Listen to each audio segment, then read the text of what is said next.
नमस्कार दोस्तों। तो कैसे हैं आप सभी।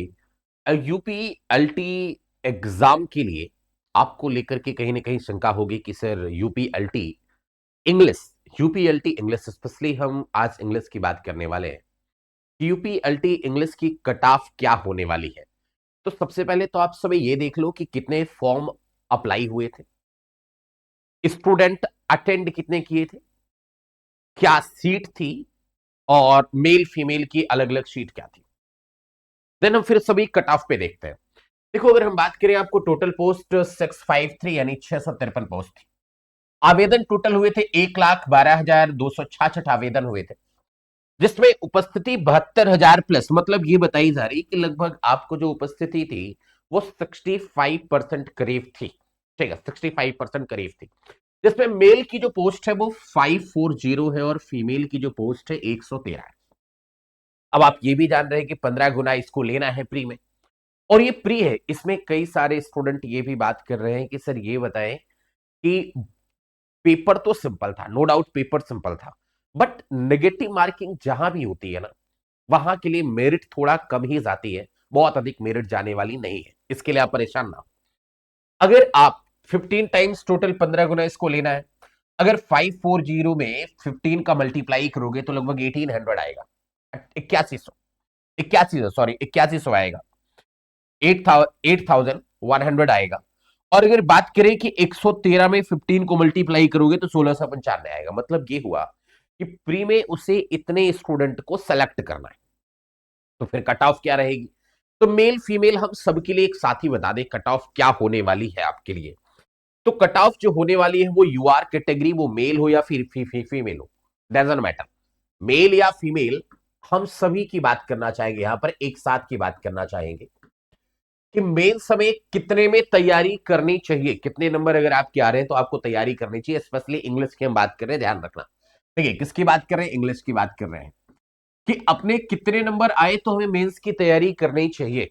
अगर आपके यूआर में टोटल, अगर हम आपसे बात करें 85 करीब है, मेल हो या फीमेल हो, 85 क्वेश्चन है, तो आप डैम श्योर हो जाइए कि आप मेंस की तैयारी करो, आपका हो जाएगा प्री में। ईडब्ल्यूएस और ओबीसी, इसकी मेरिट लगभग आपको एक ही देखने को मिलती है, और यहां से 2 से 3 क्वेश्चन आपको कम देखने को मिलेगी। मतलब मान सकते हैं हम, अगर 80 टू 82 है तो आप करो किसकी? ईडब्ल्यूएस और ओबीसी वाले मेंस। ये हम डैम श्योर की बात कर रहे हैं, यहां पर तो हो ही जाएगा, 100% है।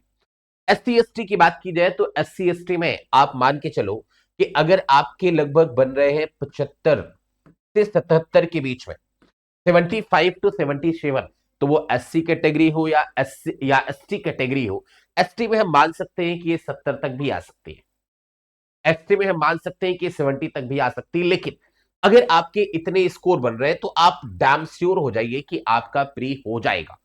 लेकिन मैं आपको भी बता दूं कि यूआर में, यानी जो जनरल की कैटेगरी है, जनरल कैटेगरी या फिर यूआर कैटेगरी जिसे हम अनरिजर्व्ड कहते हैं, अगर आपके 85 नहीं भी हो रहे हैं, 80 भी हो रहे हैं, तो आप तैयारी करना स्टार्ट कर सकते हैं, क्योंकि तैयारी कहीं बेकार नहीं जाने वाली है। क्योंकि नेक्स्ट आपके लिए यूपी यूपीजीआईसी का भी है, फिर नेक्स्ट आपके लिए आने वाली वैकेंसी है कौन सी, टीजीटी पीजीटी की आने वाली वैकेंसी है।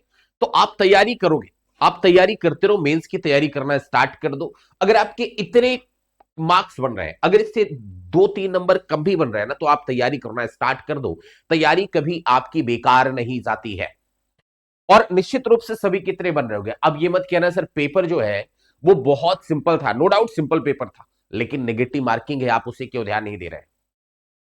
नेगेटिव मार्किंग भी है, और नेगेटिव मार्किंग के साथ साथ जो प्री है भी ये है, अभी तो उसको मेंस करवाना है। मतलब ये हुआ कि उसको इतने सारे बच्चों को तो लेना है ना, 8100 मेल के लिए और 1695 फीमेल के लिए, ये बच्चे तो लेना है ना उसको, ये बच्चे तो उसको लेना है ना। तो आप तैयारी करना स्टार्ट कर दो, आपका सिलेक्शन हो जाएगा।